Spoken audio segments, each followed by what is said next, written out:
Hey, it's Abby. Welcome to Beyond the Consul. Today we're talking about the town of Monterey and how its history and its present interact.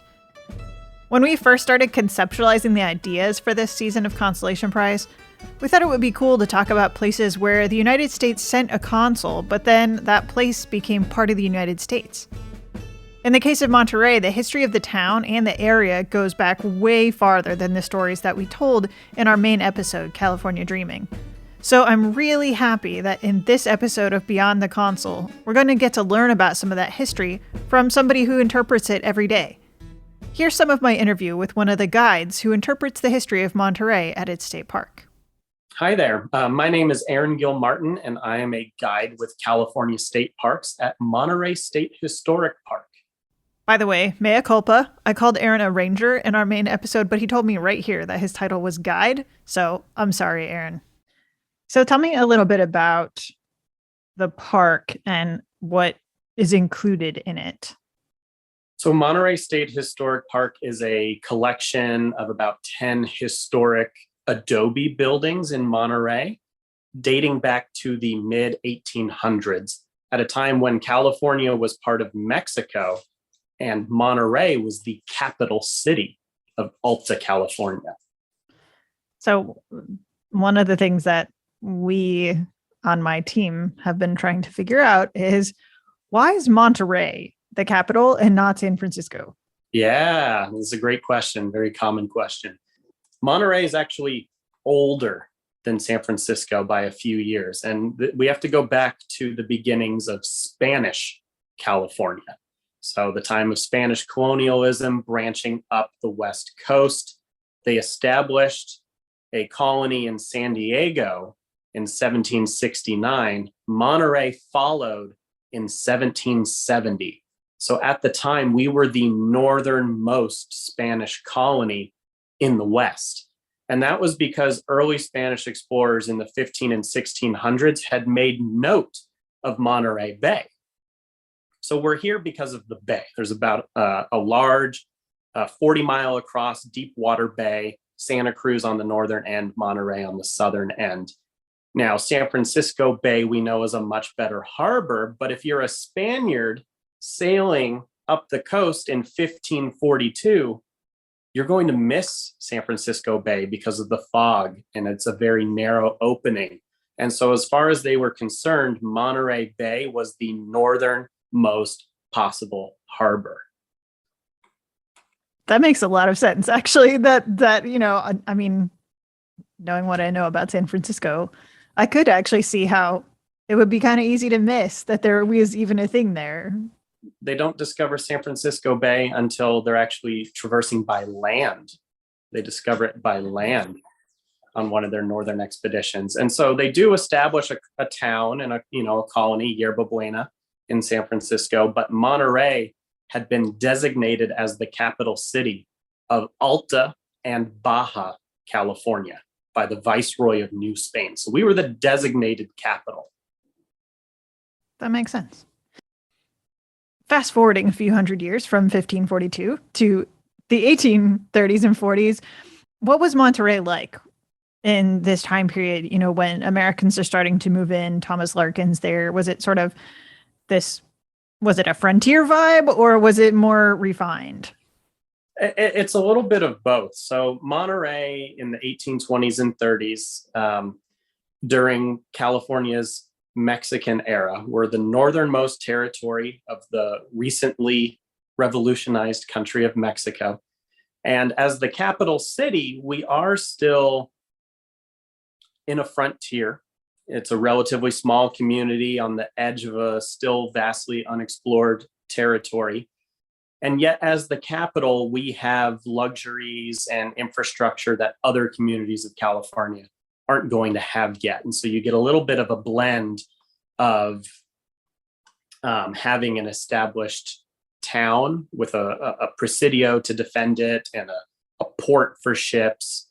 And, you know, our claim to fame is that we had the customs house, right? So we had the ability to process trade, which allowed us access to goods that were not easily accessible in other parts of California. And yet we were still essentially in the middle of nowhere. with a relatively small population. So what is the population of Monterey?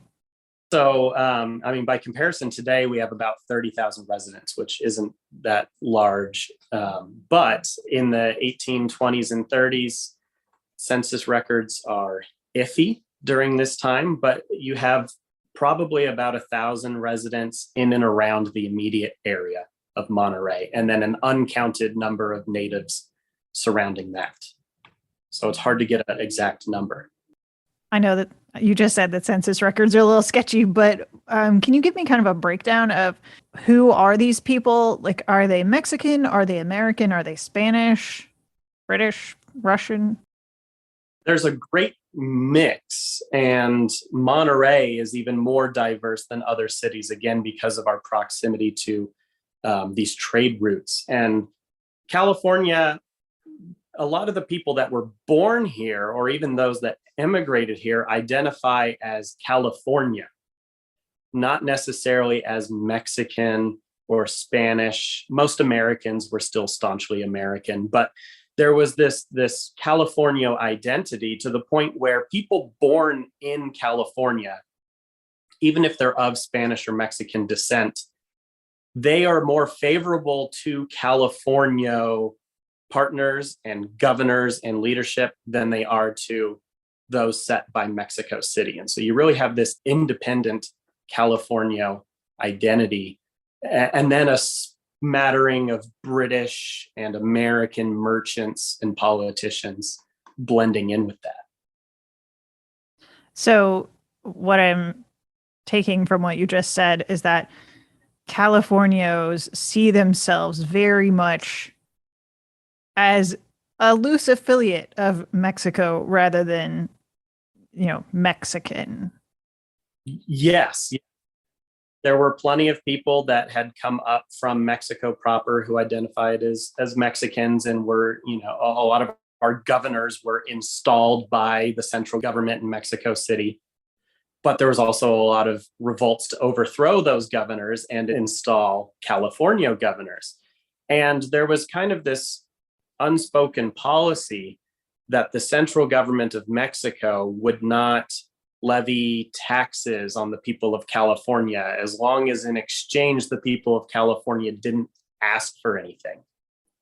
So a lot of the soldiers are being provided amongst the California families. All of the public funding is coming through the taxation on foreign goods funneling through the Monterey Custom House. So there really is this secluded self-reliance, not quite independence, because Mexico, still claims it as a territory, but it's very loosely represented. When you learn about California in elementary school, let's say I'm from the East Coast, I'm from South Carolina, California history is not really big in the curriculum. So the thing that you learn about California is, of course, the 49ers. You learn about the gold rush. We talked to Amy Greenberg for this episode as well, who's written about the Mexican-American War and other things. She mentioned that before the gold rush, and really, as Larkin is first coming to California, the big thing that people really like about California is the cows. So can you talk a little bit about the cows? Yes, definitely. So the cattle industry in California, it's big enough to essentially be a monoculture, right? It's essentially driving the entire economy of California. Cows were brought here by the Spaniards initially as they set up the missions and the pueblos. But now during Mexican California, these herds have multiplied beyond count because of our mild climate. The East Coast of the United States and much of Europe are going through the Industrial Revolution, right? We have this expanding of machinery and manufacturing, and these factories run on machines that run on leather belts. And so New England merchants learned that they could establish direct trade with California, bringing all of the household goods and tools and food that the people here weren't producing, and trade them in exchange for tens of thousands of rawhides to be turned into leather. So all of the value was in the hide, to the point where much of the meat was wasted. The fat could be turned into soap and candles, two very essential things. And so collectively, this is known as the hide and tallow trade. And again, all of that foreign trade is funneling through the Monterey Custom House.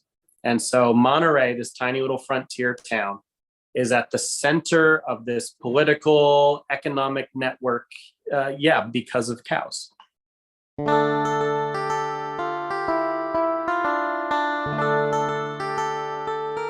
I was so happy to talk to Aaron about Monterey State Historic Park because it's one of the few places that we've encountered where we can actually see where a consul lived. But this park interprets more than just Larkin. So I want to talk a little bit about the house itself or the park. Why is the Larkin house important historically? So the Larkin house, regardless of who lived in the house and what happened in the house itself is a unique style of architecture known as Monterey colonial architecture. It's built from the traditional Spanish and Mexican adobe bricks, mud, clay, straw bricks, but with very American New England details. So it had an interior staircase, a central hallway with an interior staircase, very New England style. Most Mexican homes had exterior staircases. The house was made with redwood framing and redwood shingles, as opposed to clay tile roof shingles. It was the first two-story residence in Monterey, as well as having glass pane windows as opposed to wooden shutters, and a wraparound veranda. So these American, New England colonial style features on a Mexican adobe, it's the birth of a new style of architecture. So Larkin did that. Does this spread to other houses in Monterey? So it becomes a thing in Monterey? It does become a thing. So one of the other buildings in our park is the Pacific House. And that was a commercial building that Larkin was commissioned to build for the US Navy. And so that house it's a much larger building. It has those features. There are some people who built Monterey colonial houses in Santa Barbara. So there are, different people that are seeing and taking this style of architecture because of, the beauty and the uniqueness of the Larkin house itself. Now, the reason why we have it preserved today is thanks to Thomas Larkin's granddaughter. So because the Larkin family moved away, the house was no longer in the Larkin family's ownership. And so Alice Larkin Toolman was the only child of Thomas Larkin's youngest child, Alfred. So she's born about 20 years after Thomas Larkin has already passed away. So she's never met her grandfather, but she's grown up with the legacy of what Thomas and his wife Rachel did in California and in Monterey. And so in 1918, Alice and her husband, Harry Toolman, buy the house back. And they move in and they essentially fill it with their collection of artwork and Larkin family furniture that they had inherited. And they lived there all the way until the 1960s. And the house is donated to the state and is furnished and set up exactly how Alice had it when they were living there. So what do you think the house itself tells us about how Larkin saw himself in the community of Monterey?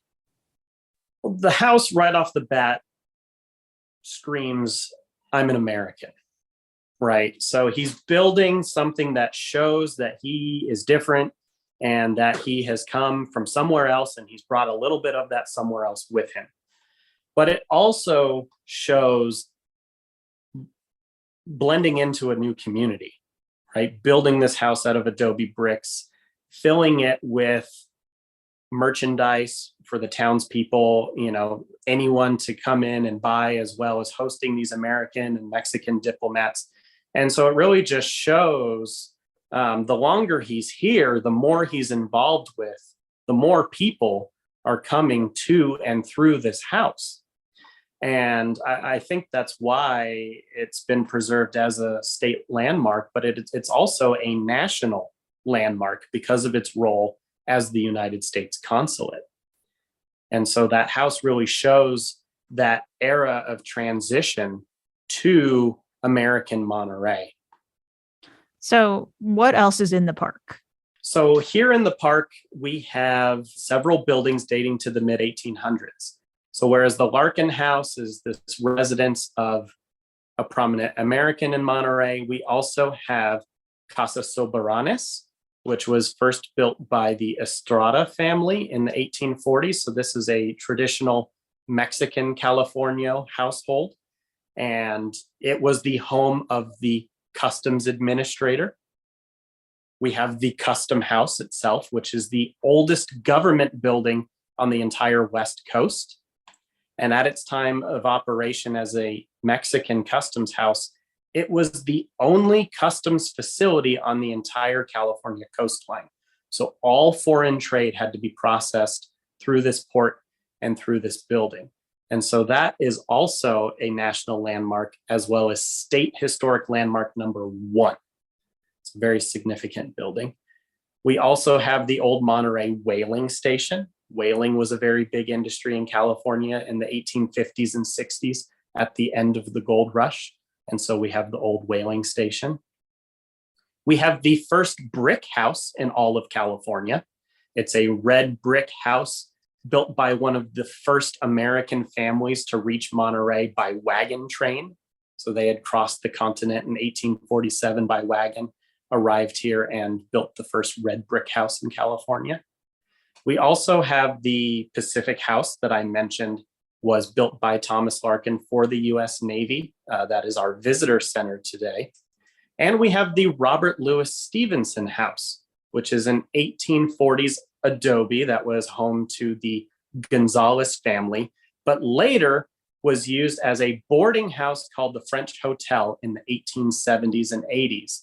And a young, poor, unknown author by the name of Robert Louis Stevenson visited Monterey in 1879, and he stayed in that building for part of his stay. Of course, he would become famous later in life for writing Treasure Island and Dr. Jekyll and Mr. Hyde and things like that. But he was here in Monterey kind of as a nobody. And so we have that building set up to tell the story of his life. So, how does the park fit into what Monterey is today? The park is essentially a snapshot of Monterey, of the Monterey of the past. But because we are so spread out throughout downtown, we are part of Monterey today. Our park has no clear boundaries. We have a property on one street and a property on another street because we are scattered throughout the town. Old Town today was the entirety of Monterey in the past. And so because we're so mixed in with the present day city, you have these modern buildings and hotels next to these really old historic properties.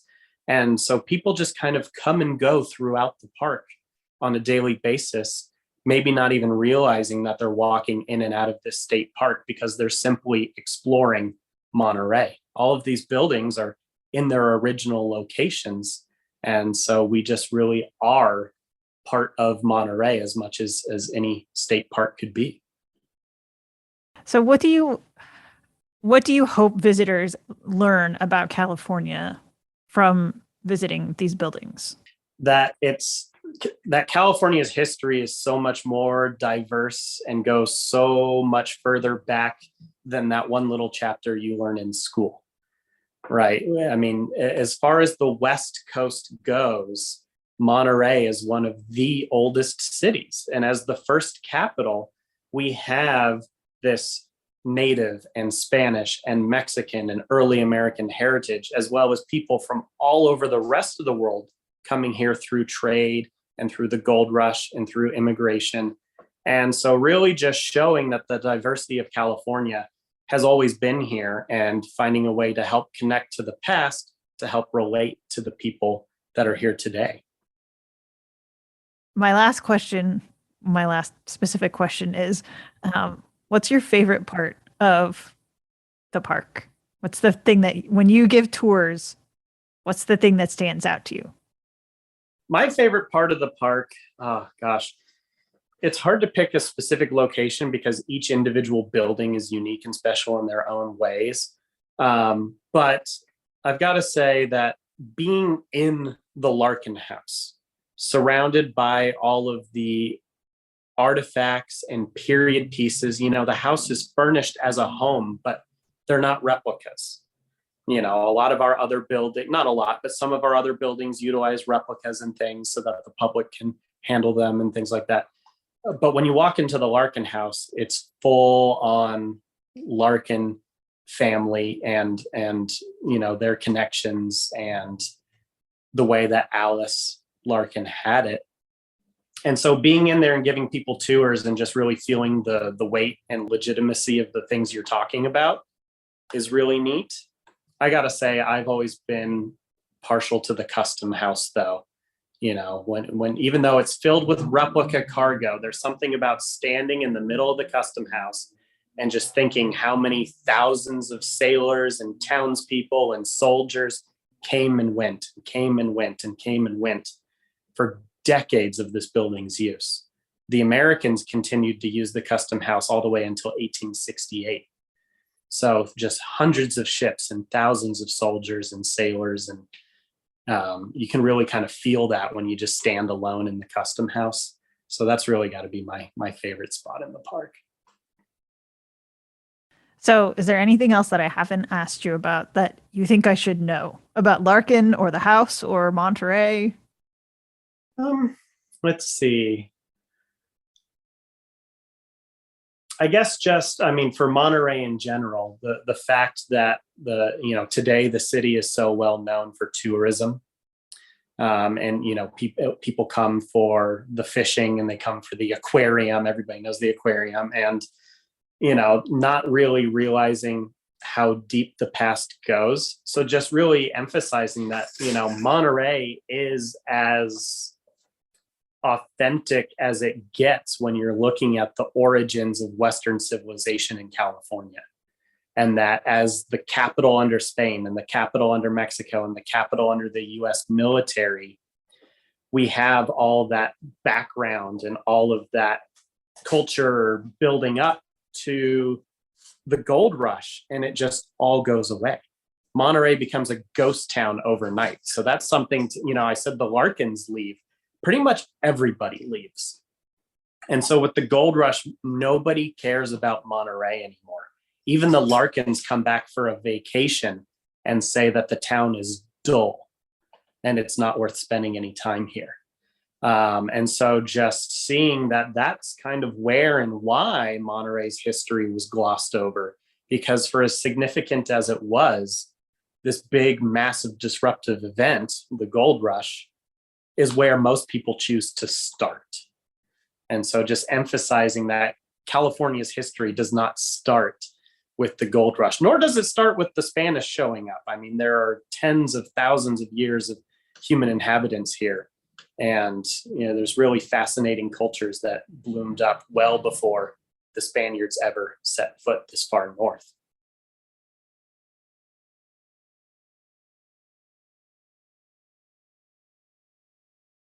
If you want to know more about the Larkin House, Monterey State Historic Park, or California state parks in general, well, get thee to California.